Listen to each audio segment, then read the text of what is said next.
I came here today so I could be your friend, so I could get to know you and meet you and your family. I'm really happy that I get to be here today, that I get to be your friend. Would you like to be friends? Oh, thank you for the high five. Emily has such a curious gaze as she looks around. Do you always know what she's thinking? I don't always know what she's thinking. It's kind of fun to guess what she's thinking. They'd be like, yeah, what is she thinking right now? Like, what is all this and who's this? A drum? Nice. I love that you picked up the drum. She needs to be treated just like another person, and you talk to her just like it. She may not be responding to you as you always expect or you would think, but she needs to take it in, and it helps her development a lot. You're really good at the drum. Would you like to play with the ball?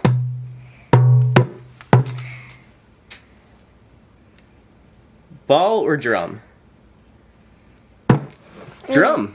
Good decision. We can always play with the ball later anyway.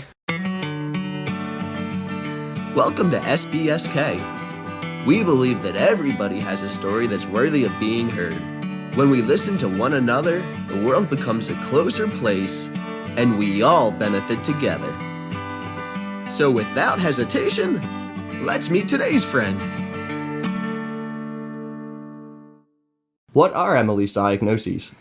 Emily has severe nonverbal autism, chromosome 22 microduplication, epilepsy, macrocephaly, and global developmental delay. I love this girl, and my biggest goal is for people just to accept her, accept kids like her, and there's adults that are that are in the same position she is, that have the sensory issues, and that they need to feel a part. You just can't isolate them out. And I'm really happy I get to meet you today. I'm really happy we get to be friends. I'll put this right here so it doesn't fall down. Because that's what friends do. We help one another. I want you to know that I think you're a really cool person. And you're a fun person.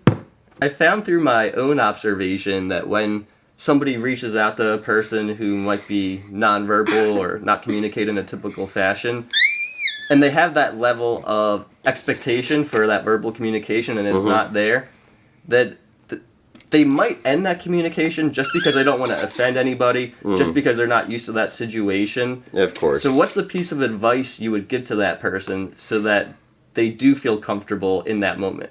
I said, almost just act like she's talking back to you sometimes, and that's kind of what I went into it as, is I'm gonna talk to you, and then I'm just gonna kind of in my head give myself the response that she should be giving at that moment in time. But like I said, you just gotta just try. You have so many cool toys. You have a ball. You have a drum. You have a tambourine. And I'm having a great time playing with you. It's a lot of fun playing toys with a friend. Emily, it's really nice to be here with you today. I'm having a great time getting to know you and your family. You're all wonderful people. When somebody's with Emily, should they communicate to her directly? Oh, absolutely. Yes. She understands so much more than people think that she does. Do people often communicate to her directly? It depends on the person, but when you communicate directly to her, she knows. Your story is important. And we want everyone to learn about you so they can know how to be your friend. She said, here, have a baby foot. Is that a way for her to communicate that she's comfortable with me? Yeah. Yeah. Oh, yeah. Well, thank you for sticking out a foot and letting me know that I'm your friend. I'm definitely your friend, too. We try to give her as much stuff to keep her satisfied and occupied that we can, and in between, sessions of learning and teaching sessions. Her swing, he says, is just another one of her sensory tools. she gets in it and she swings around. Normally she does it by herself, and I'll get her going on it, and then she'll want to play by herself. So, whee! Safety precautions with Emily. Like I said, you know, we bolted basically everything down inside of the house. The picture frames, not only are they on the wall, they're also double-sided sticky tape to the wall.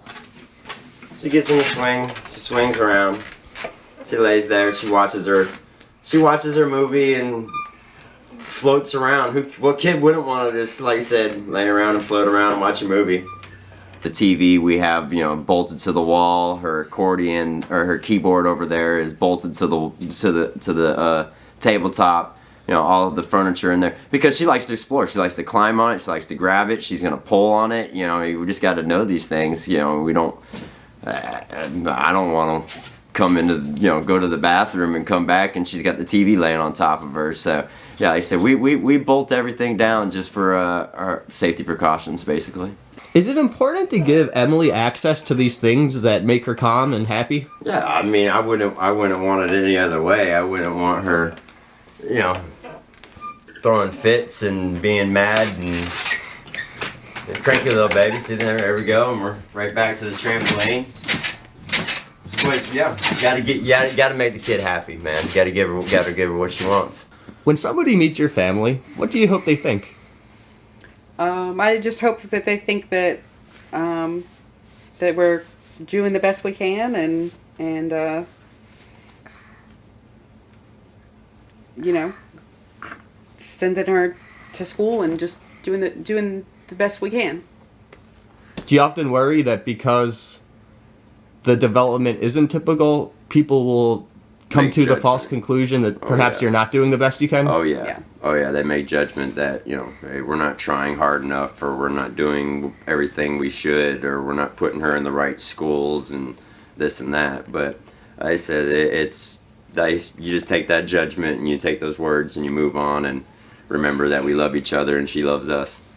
But as you see here, she just she likes to bounce on her back. It's a core thing. I have no idea how she does it. I've tried. I can't do it. I said if I've had nephews and nieces try, they can't do it. But that's just how she loves to do it. She's my little popcorn ball. How old was Emily when you met her? 5, right? She was just turning 5. Did you have experience with children like Emily prior? I had no children experience at all. None whatsoever. I said, my child experience was, hey nephew, high five, let's go. You know what I mean? But I went into it just with open eyes and knowing it was going to be a different challenge. And I couldn't be happier, that's for sure. Like I said, she's brought a lot of joy and happiness into my life. She's a love of ours, and she's a joy to be around, and just wish more people took the time to accept and include her into normal society.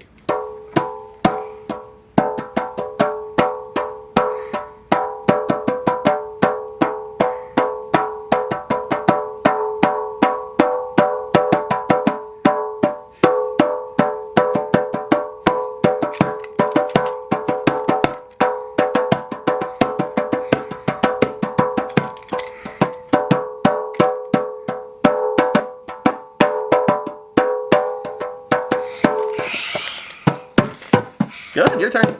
What's your biggest goal for Emily? To have a way of communication, the PEC system, or eventually, hopefully, we're going to go to the iPad. Just communication with the outside world. Well, thank you for allowing me to be here today to meet Emily. I feel very fortunate that I got to meet you today, Emily. And I'm going to be wearing a smile the rest of the day because I made a new friend.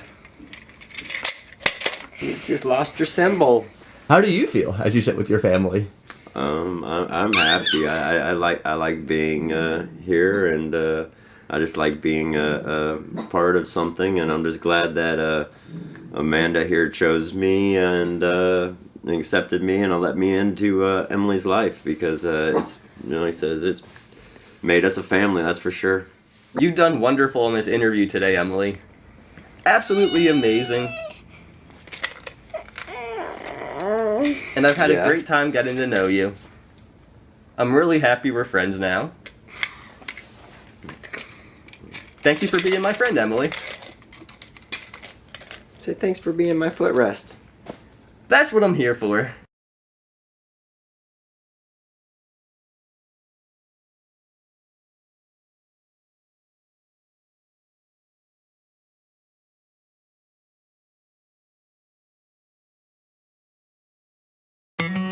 Thanks for watching SBSK. Click subscribe here to be part of our community.